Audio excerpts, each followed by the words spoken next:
Préélectoral, les partis ne manquent pas de se montrer. Ils étaient d'ailleurs bien représentés à Bruxelles lors de la traditionnelle Gay Pride, le grand rassemblement des homosexuels pour défendre leurs droits. Ils étaient 15 000, comme toujours, dans une ambiance festive. Georges De Wulf et Didier Carprio.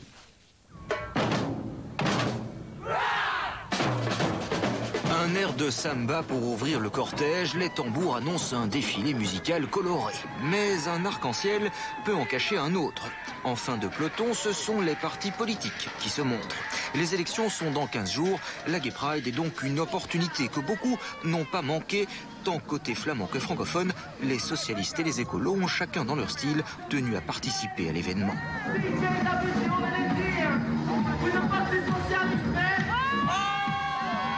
Je crois qu'ils sont plus nombreux encore cette fois-ci que l'année passée, ça c'est clair.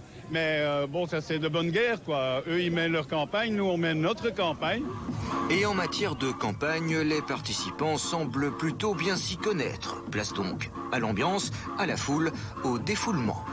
Selon les organisateurs, 15 000 personnes ont défilé dans les rues de Bruxelles. C'est 2 fois plus que l'année dernière. Et il est une personnalité qui ne passait pas toujours inaperçue. C'est Thomas, vedette depuis son passage dans l'émission Le Loft, venu défendre ses idées plus que sa célébrité. Pour faire la fête, parce qu'il y a des choses à revendiquer. Et alors ma popularité, c'est pas quelque chose qui est super importante, donc ma foi... La parade se veut non seulement festive, mais aussi revendicatrice. Les homosexuels veulent notamment obtenir le droit d'adoption.